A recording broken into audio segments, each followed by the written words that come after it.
अशोक महतो के कई नाम थे। कानून की नज़र में अशोक महतो अपराधी था। नवादा और शेखपुरा के लोगों के अंदर अशोक महतो के कई नाम चला करते हैं। कोई कहता है साधु, कोई कहता है अशोक सरकार, कोई कहता है अशोक सरदार।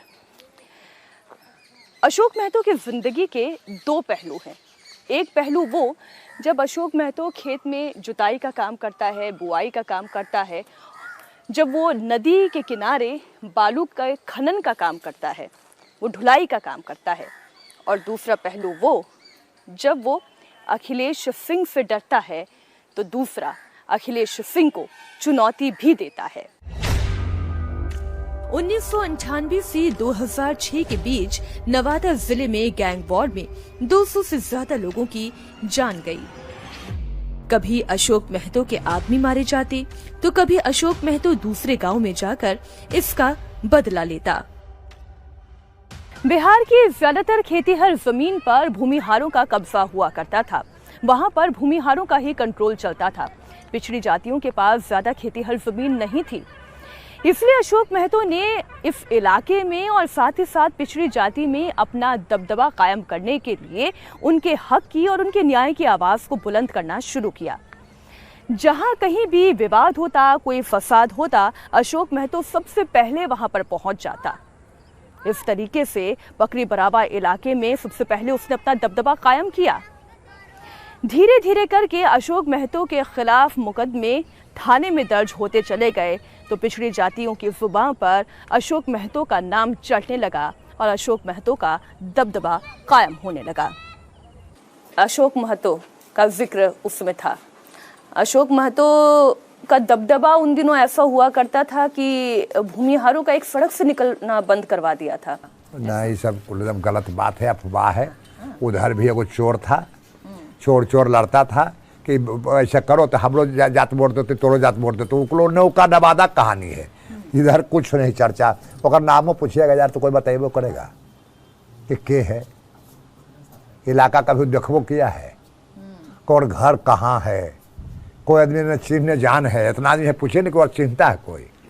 तो क्यों लड़ने आ गए यहाँ पे? कौन लड़ने के लिए आएगा? तो कोई रोक है? ललन सिंह बहुत का बढ़िया नेता है, नहीं मिला कैंडिडेट तो अपना ककरो दे दिया। नहीं, हम तो चर्चा सुन रहे हैं कि ये लड़ाई तो बाहुबली वर्सेस बाहुबली वाली है। बाहुबली तो कोई नहीं है। आप है ना? ना, वो तो बाहुबली नहीं है। ट्रैक्टर से खेत जोतता था। हाँ, खेती करता था, दूसरा के खेत जोतते दिन भर चलता था। ये तो है, कहीं बाहुबली नहीं रहा है। बाहुबली अशोक महतो पर दर्जनों केसेस दर्ज हैं। इसमें मर्डर है, फिरौती, रंगदारी, अपहरण, छिनतई के ये केसेस हैं। लेकिन अशोक महतो की जिंदगी का सबसे काला अध्याय है साल 2006 मई महीने की रात, जब शेखपुरा की मणिपुर गांव में अशोक महतो के गैंग के लोगों ने धावा बोल दिया। 7 लोगों की हत्या की गई, इनमें 3 बच्चे भी शामिल हैं। एक महिला ने अपने बच्चे को बचाने के लिए, क्योंकि अशोक महतो का गैंग ज्यादातर लड़कियों को और महिलाओं को छोड़ दे रहा था, तो एक महिला ने अपने छोटे से बच्चे को बचाने के लिए उसे लड़की बता दिया। अशोक महतो के गैंग के लोगों ने उसे सबके सामने पहले नंगा किया, ये चेक करने के लिए वो लड़की है या लड़का, और फिर जैसे ही पता चला वो लड़का है तो उसे गोलियों से भून डाला। जब ये बात पटना में बैठे हुए नीतीश कुमार को पता चली तब उन्हें भी शेखपुरा आना पड़ा और यहीं से अशोक महतो का काउंटडाउन शुरू हुआ। बाहुबली अशोक महतो का टारगेट इस बार मुंगेर है। मुंगेर में मुकाबला ललन सिंह से है, लेकिन लड़ाई दूसरे बाहुबली से लड़ने की होगी जो मुंगेर में उनके लिए सबसे बड़ा चैलेंज है।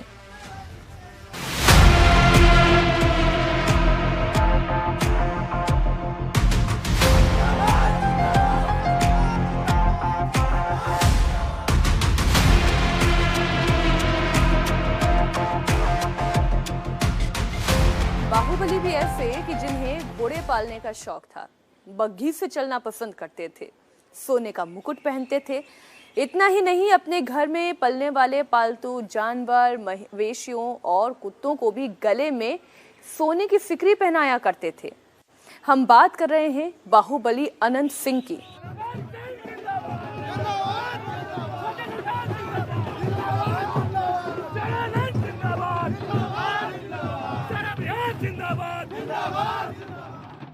साल 1970, एक छोटे से गांव का महज 9 साल का लड़का जिसे पुलिस ने पहली बार गिरफ्तार किया। 6 साल के बाद एक बार फिर वो जेल जाता है।